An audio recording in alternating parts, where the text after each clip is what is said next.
इस वीडियो के अंदर हम फाइल करने वाले हैं ITR 4 को।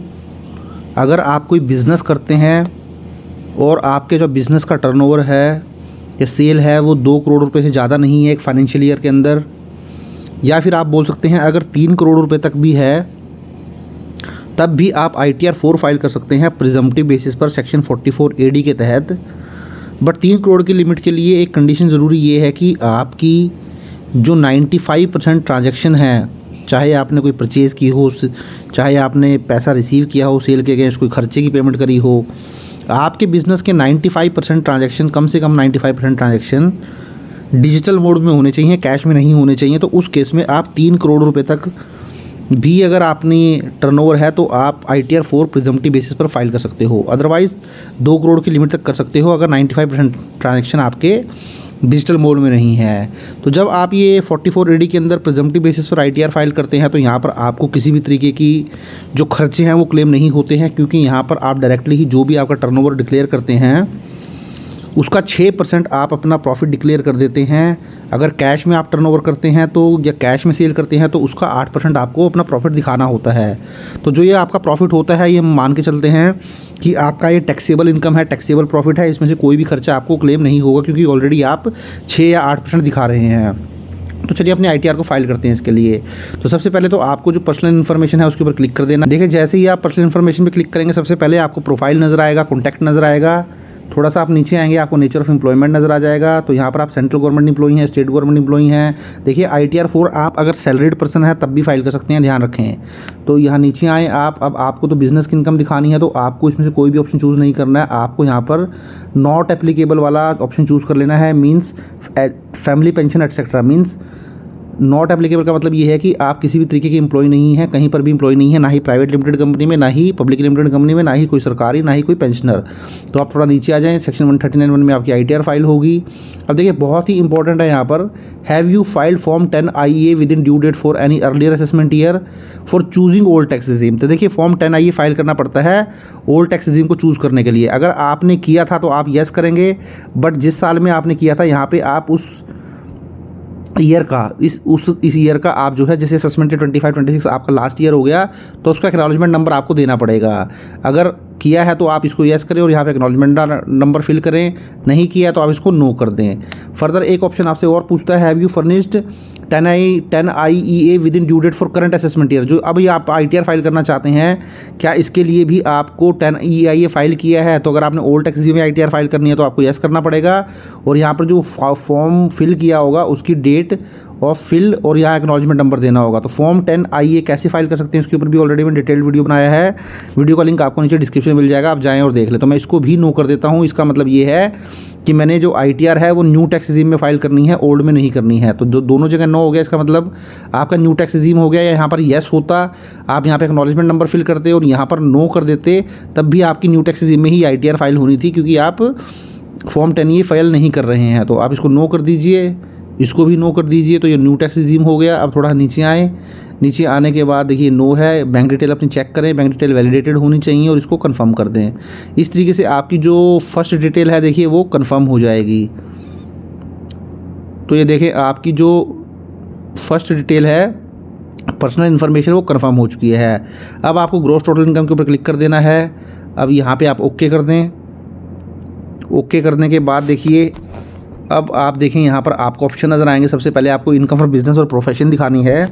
तो इनकम फ्रॉम बिजनेस और प्रोफेशन दिखाने के लिए देख सकते हैं आप, सबसे पहले आपको सेक्शन नज़र आ रहा है सेक्शन 44 AD। तो सेक्शन 44 AD के अंदर आप बिज़नेस की इनकम को दिखाते हैं। सेक्शन 44 AD के अंदर आप जो है, अगर आप एक प्रोफेशनल हैं और 50 लाख से ज़्यादा की अगर आपकी प्रोफेशनल इनकम नहीं है, प्रोफेशनल सर्विस नहीं है, जो सर्विस का अमाउंट है आपकी, आप बोल सकते हैं जिसको आप सेल बोलते हैं, वो नहीं है, या 75 लाख रुपए तक अगर आपका 95% ट्रांजैक्शन जो है बैंकिंग मोड में है, 44 AE होता है ट्रांसपोर्ट वगैरह के लिए। तो मेरा सेक्शन 44 AD है, तो मैं इसके लिए एडिट कर लेता हूँ। एडिट करने के बाद देखिए अब आपको यहाँ नीचे आएंगे तो देखिए सेक्शन 44 AD में शो डिटेल पे क्लिक कीजिए। सबसे पहले तो आपको यहाँ अपनी बिज़नेस की डिटेल ऐड करनी है। तो यहाँ पे देख सकते हैं do you want to add more breakup values. तो आप यहाँ पे बिज़नेस आपको ऐड करना पड़ेगा। आपका नेम ऑफ बिज़नेस क्या है? सपोज़ आपका जो नेम ऑफ बिज़नेस है, अगर आप सपोज़ कोई मेडिकल स्टोर की दुकान चलाते हैं, कोई स्पोर्ट्स की दुकान चलाते हैं, कोई होलसेल रिटेल का बिज़नेस है, जो भी बिज़नेस का आपका नाम है वो लिख दीजिए। सपोज़ आपके बिज़नेस का नाम मोहित मोहित स्पोर्ट्स, मोहित स्पोर्ट्स, कोई स्पोर्ट्स की अगर आपकी शॉप है वो फिल कर दीजिए। डिस्क्रिप्शन में यहाँ पे आप फिल कर दीजिए sports, sports item sale and purchase, कुछ भी आप मेंशन कर दीजिए, कोई इसमें इशू नहीं है। अब यहाँ पे अपना बिजनेस कोड ले लीजिए। तो देखिए स्पोर्ट्स से रिलेटेड आप देखेंगे यहाँ पे आपको बिजनेस कोड नज़र आ जाएंगे। ये मैं आपको एग्जांपल के लिए दिखा रहा हूँ, जो भी आपका बिजनेस है। देखिए यह बहुत लंबी लिस्ट है, आप इस लंबी लिस्ट में देखिए आपको थोड़ा टाइम लगाना पड़ेगा। आप यहाँ पे ईजिली ही जो है वो चेक कर सकते हैं। देखिए आपको हर तरीके का यहाँ पे आपको बिजनेस नज़र आ जाएगा। अगर नहीं समझ आता है तो होलसेल या रिटेल में कुछ आप चूज़ कर लीजिए, अदर करके वहाँ पे जो है मेंशन कर दीजिए। लेकिन यहाँ पे आपको मैक्सिमम जो है वो मिल ही जाएंगे। थोड़ा सा मैं नीचे आता हूँ, देखिए एक एक करके आपको दिखाता भी रहता हूँ। चल मैन्युफैक्चरिंग, अभी मैन्युफैक्चरिंग का चला हुआ है ये सारा, देख लीजिए अगर आपके केस में एप्लीकेबल होता है कुछ इस तरीके से। अब देखिए अदर मैन्युफैक्चरिंग, अगर आपको नहीं समझ आता है ऊपर जो भी मैन्युफैक्चरिंग आपको लगे तो अदर मैन्युफैक्चरिंग ले लीजिए और उसमें अपना मेंशन कर दीजिए जो भी आपका बिजनेस है। इसके बाद देख सकते हैं manufacturing, other essential commodity, site separation, building installation, construction का अगर आप काम करते हैं तो यहाँ आ जाएँ। अब अदर कंस्ट्रक्शन एक्टिविटी कर दीजिए। हर एक ऑप्शन में आपको अदर का ऑप्शन ज़रूर मिलेगा। अगर आपसे मैच नहीं करता होगा तो अदर का ऑप्शन चूज़ कीजिए और अपना मेंशन कर दीजिए। Real estate, other estate, renting, अब देखिए रेंटिंग का आ गया है, renting office, renting repair, sale of motor, retail sale of automotive, wholesale retail, wholesale of other equipment, retail नीचे आए थोड़ा सा। होटल्स का आ गया, देख सकते हैं आप यहाँ पर। रेस्टोरेंट का आ गया, कैंटीन का आ गया, अदर हॉस्पिटलिटी आ गया, ट्रैवल एजेंट आ गया, एयर ट्रांसपोर्ट आ गया, लैंड वाटर आ गया, फ्रेट आ गया, स्टोरेज आ गया, पोस्टेज कुरियर आ गया। इस तरीके से आपको नीचे चलते चले जाना है। Financial leasing, hire purchase, credit card, life insurance, आप देखेंगे बहुत लंबी इसकी लिस्ट है। आईटी सर्विसेज अगर आप प्रोवाइड करते हैं तो आप यहाँ से ले सकते हैं। Advertisement, furniture, investing, other professional services, primary, secondary, higher education, ये देखिए coaching, other education, independent medical. अगर देखिए आपकी कोई मेडिकल वगैरह की शॉप है तो आप देख सकते हैं medical transcription, medical supplier, agency and store. अगर सपोज करें मैं मेडिकल की ले लेता हूँ तो यहाँ पे मेडिकल अगर आपकी कोई शॉप है तो वहाँ पे उसका नाम मेंशन करना पड़ेगा आपको। थोड़ा सा नीचे आ जाएँ, नीचे आए, थोड़ा सा नीचे आए। Television, video, roll, news, library, activity for sports and game schools, ठीक है। ये आप मैं मान के चलूँ ये ले लेता हूँ, activity of sports and game schools. तो इस तरीके की आप कुछ भी जो आपको ऑप्शन लगता है वो आप जो है वो चूज़ कर सकते हैं। उसके बाद जो है आप इसको सेव कर लें। तो देखिए आप यहाँ सेव कर लेंगे। उसके बाद देखिए आपको फर्दर यहाँ क्लिक करना है शो डिटेल के ऊपर। अब देखिए आपकी एक्टिविटी थी, अब आपको यहाँ पे फिगर्स ऐड करती चली जानी है। तो देखिए सबसे पहले तो जैसे मैंने आपको बताया था 2 करोड़ और 3 करोड़ का टर्नओवर है। जो पैसा आपको बैंकिंग मोड के थ्रू आया आप यहाँ मेंशन कर दीजिए। सपोज 20 लाख का आपका टर्नओवर था या सेल थी,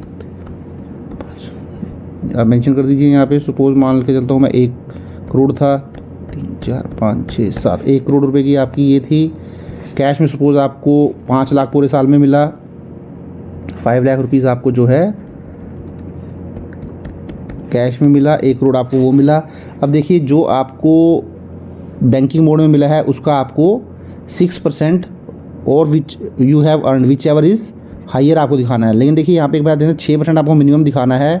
लेकिन अगर आपकी एक्चुअल कमाई 6% से ज़्यादा है, अब 1 करोड़ का जो 6% होगा वो बनेगा 6 लाख रुपए। बट अगर आपने एक्चुअली 6 लाख से ज़्यादा कमाया है तो वो आपको यहाँ दिखाना पड़ेगा। तो सबसे बड़ी गलती यही करते हैं लोग, क्या करते हैं जो भी टर्नओवर होता है उसका मिनिमम 6% दिखा देते हैं।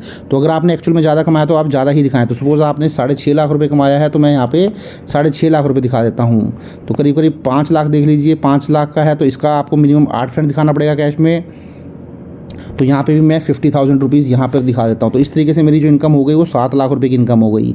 तो मुझे कोई और खर्चा क्लेम करने की ज़रूरत नहीं है। मैं नीचे आऊँगा, सिंपली जो है अब देखिए प्रेजेंटिव इनकम फ्रो ये प्रोफेशन से है, आप इसको सेव कर दें। तो ये देख सकते हैं मेरी जो इन्फॉर्मेशन है वो सेव हो चुकी है।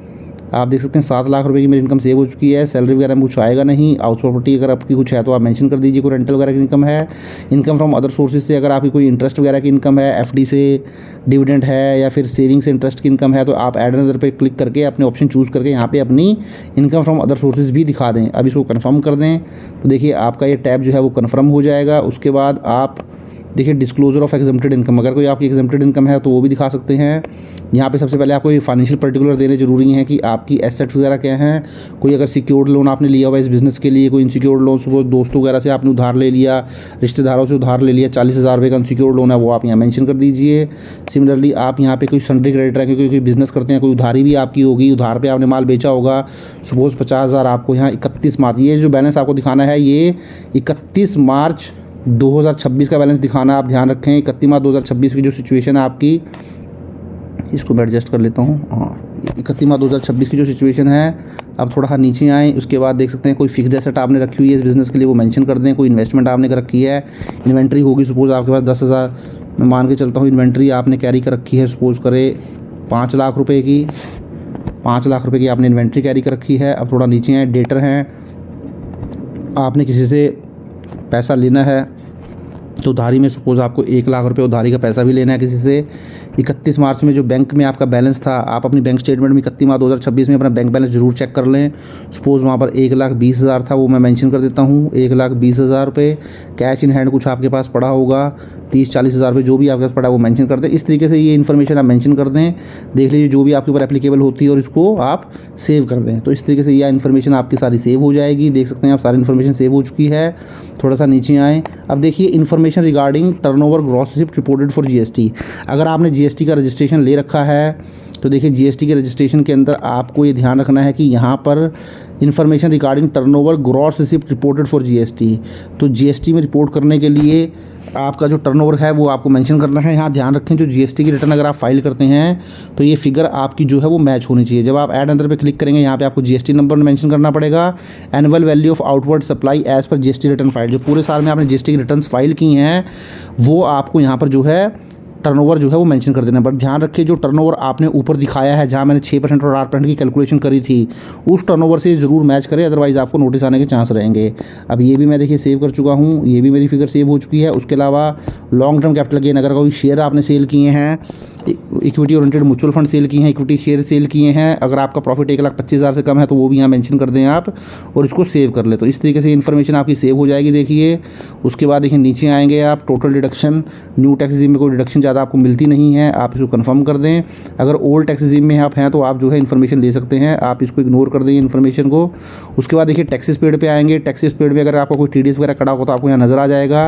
आपका कोई टैक्स बनेगा नहीं क्योंकि 7-12 लाख तक तो कोई टैक्स लगता ही नहीं है, तो आपकी इनकम जो है वो 12 लाख रुपये से कम है।